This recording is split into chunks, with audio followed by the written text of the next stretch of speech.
తిమోతికి రాసిన 2 పత్రిక 4:17. అయితే నా ద్వారా సువార్త పూర్ణముగా ప్రకటించబడు నిమిత్తము అన్ని జనులందరూ దానిని విను నిమిత్తము ప్రభువు నా ప్రక్కన నిలిచి నన్ను బలపరిచెను గనుక నేను సింహముల నోట నుండి తప్పించబడి తిని. ఇందులో గ్రహించాల్సింది ఏమిటంటే, క్రూర మృగముల లాంటి మనుషుల నోట నిన్ను పడకుండా నీ దేవుడు నిన్ను తప్పించడానికి నీ ప్రక్కన నిలిచాడు. ఇక్కడ అంటాడు, ప్రభువు నా ప్రక్కన నిలిచి నన్ను బలపరచెను గనుక నేను సింహముల నోట నుండి తప్పించబడి తిని. నా ప్రక్కన నిలిచి నన్ను బలపరచెను గనుక సింహముల నోట నుండి నన్ను తప్పించెను. చూడండి, ఈ సింహాలు రియల్ సింహాలు కాదు. సింహం నోటి నుండి ఊరకనే తప్పించుకోవచ్చు, మీకు తెలుసో తెలీదో. హల్లెలూయా. గబా గబా చెట్టు ఎక్కామనుకో, సింహం మనల్ని కదిలించలేదు. గబా గబా 4 గదులు ఉంటే 4 గోడలు ఉన్నటువంటి ఇంట్లోకి వెళ్ళి తలుపు గడిపెట్టుకున్నామనుకో, సింహం నిన్నేమీ చేయలేదు. నువ్వు 4 గోడల మధ్యలోకి వెళ్ళినా కానీ నీకు ఫోన్ వస్తుందే. ఈ సింహాలు అలాంటి. అర్థమవుతుందా? హలో ఏంటి, ఇంట్లోకి వెళ్ళి మనతో మాత్రం విడిచిపెడతాను అనుకున్నావా? నమిలి పడేస్తాను, చీల్చి పడేస్తాను, ఎర్రక తీసేస్తాను నిన్ను. ఏందది? అది దుర్మార్గపు సింహం. కఠినమైన సింహాలవి. వాటికి జాలి దయ ఉండదు. క్రూరమైన మృగాల కంటే ఘోరమైనవి. వారిని చూస్తే నీకు వణుకొస్తుంది కదూ. నీ శత్రువులు. నీ దేవుడు వాటి నోట పడకుండా దేవుడు నిన్ను కాపాడి నిన్ను బలపరుస్తానంటాడు. ఒక్కొక్క ఫోన్ వస్తే మన గుండెలు అదిరిపోతూ ఉంటాయి. ఒక్కొక్కరు ఇంటికి వస్తే మన గుండెల్లో వణుకొచ్చేసిద్ది. సింహాల లాంటి మనుషులు. వాళ్ళ మాటలకే మనం చీల్చబడతాం. వాళ్ళ మాటలకే మన గుండెలు చీల్చినంత పని అయిపోయింది. అలాంటి వారితో నువ్వు పోరాడుతున్నావా? అలాంటి మనుషులతో పోరాడుతున్నావా? చూడు, నీ పక్కనే నిలిచి ఉన్న నీ దేవుడిని.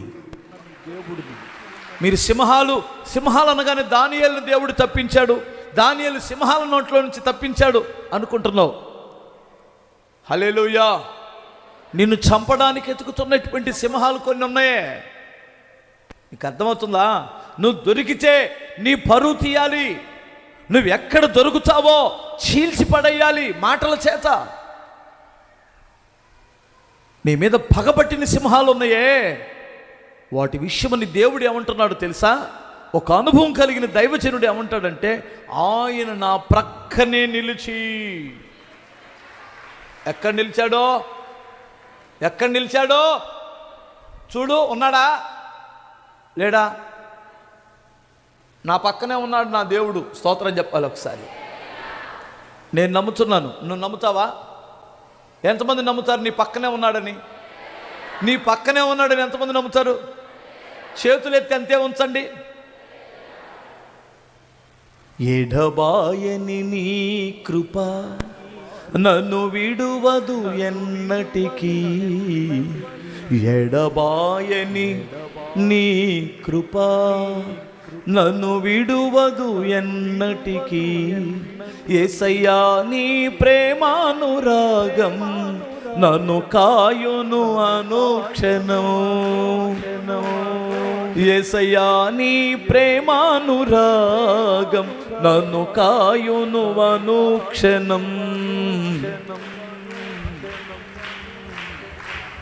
శోకపు లోయలలో కష్టాల కడగండ్లలో కడలేని కడలిలో నిరాశ నిస్పృహలో శోకపు లోయలలో కష్టాల కడగండ్లలో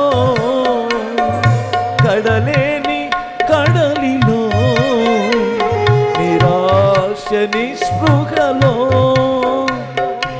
అర్థమిక నీ జీవితం ఇక వ్యర్థమని నేననుకొనగా అర్థమిక నీ జీవితం ఇక వ్యర్థమని నేననుకొనగా కృపా కనికరము గల దేవా నా కష్టాల కడలిని దాటించితివి కృపా కనికరము గల దేవా నా కష్టాల కడలిని దాటించితివి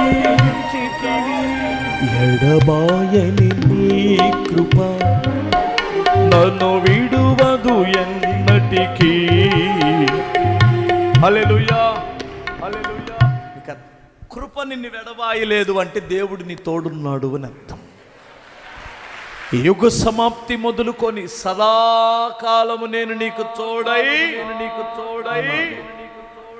నీ ప్రక్కనే నిలిచాడు ఆయన. నువ్వెలా మాట్లాడాలో నీకు తెలియనప్పుడు దేవుడు నీ పక్షాన ఉంటాడు.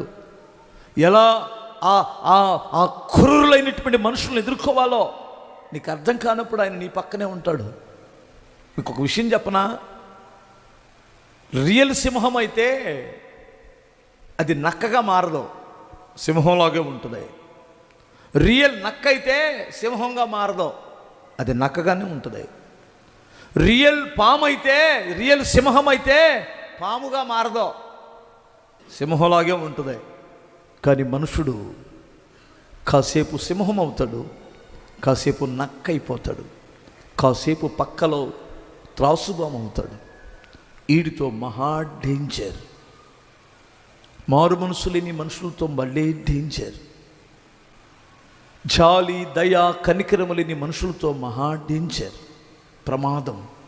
వారికి జాలి దయ ఉండదు. మనుషుల్ని చంపే ఈ దుర్మార్గులకి వాళ్ళు మనుషులే, అర్థమవుతుందా? వాళ్ళు మనుషులే, వాళ్ళకి జాలి ఉండదు. నువ్వు లేచిన వెంటనే ఇదే ప్రార్థన చేసుకో, ప్రభువా ఈరోజు నేను బయటికి వెళ్తున్నాను, వారి నోటికి నన్ను బలి చేయకుండా కాపాడు, వారి క్రూరత్వానికి వారి కోపానికి నన్ను బలి చేయనివద్దు. కోపం వస్తే ఏ ఆయుధం ఆడతాడో తెలీదు, కోపం వస్తే ఎలాంటి దెబ్బ కొడతాడో తెలీదు, ఎలాంటి క్రూరత్వంతో నింపబడతారో తెలీదు దుర్మార్గులు. ఆ విషయంలో నన్ను కాపాడు నాయనా అని ప్రార్థన చెయ్యి. నీ ప్రక్కనే నిలిచిన నీ దేవుడు వాటి నోరుల్ని మూపించగలడు. ఆయన సర్వశక్తి గల దేవుడు, సర్వశక్తి గల దేవుడు, సర్వశక్తి గల దేవుడు. స్తోత్రం చెప్పాలి. ఒకప్పుడు క్రూర మృగాలకు భయపడే మనుషులు ఈ రోజున మనుషులకు భయపడాల్సి వస్తుంది. ఒకప్పుడు క్రూర మృగాలకు భయపడే వాళ్ళండి ఈ రోజున మనుషులకు భయపడాల్సి వస్తుంది. వారు ఎటు నుంచి ఇటు వస్తారో తెలీదు, ఏమి నష్టపరుస్తారో తెలీదు, మన సాక్ష్యాలను ఎలా దెబ్బతీస్తారో తెలీదు, మనల్ని ఎలా నష్టపరుస్తారో తెలీదు, నిన్ను ఎలాగో నీ మీద దాడి చేస్తారో తెలీదు. దేవుడు అంటాడు, వాళ్ళని దృష్టిలో పెట్టుకొని మాట్లాడుతున్నాడు, నా తండ్రి నేను సువార్తను ప్రకటించాలి, నేను బ్రతకాలి కనుక నా దేవుడు నా ప్రక్కనే నిలిచి నన్ను బలపరిచి సింహాల నోటల నుండి నన్ను తప్పించాడు.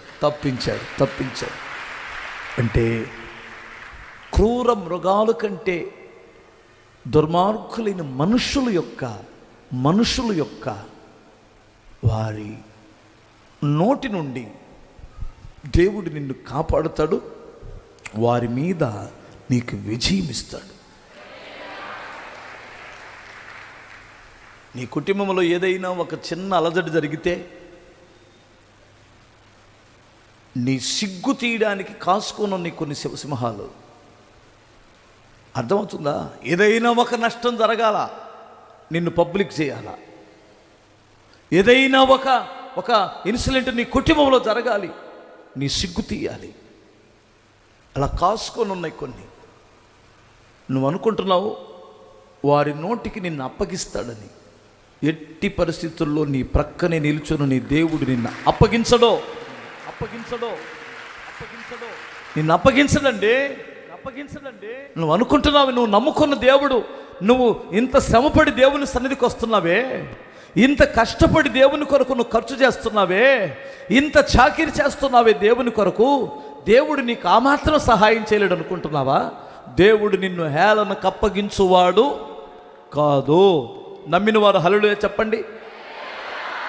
ఆ దుర్మార్గులైనటువంటి నోటికి నిన్ను అప్పగించువాడు కాదు. అదే ప్రార్థన చేసుకో. నా తండ్రి, నా దేవా, నన్ను నా కుటుంబాన్ని దుష్టుల చేతికి, నోటికి, వారి యొక్క ఆస్పాస్పందముగా నేను ఉండడానికి వీలు లేదు నాయన. నన్ను నీ రెక్కల చాటును భద్రపరచని ప్రార్థన చేయి. నిన్ను నీ కుటుంబాన్ని దేవుడు ఆయన రెక్కలతో కప్పి ఆయన కాపాడువాడు.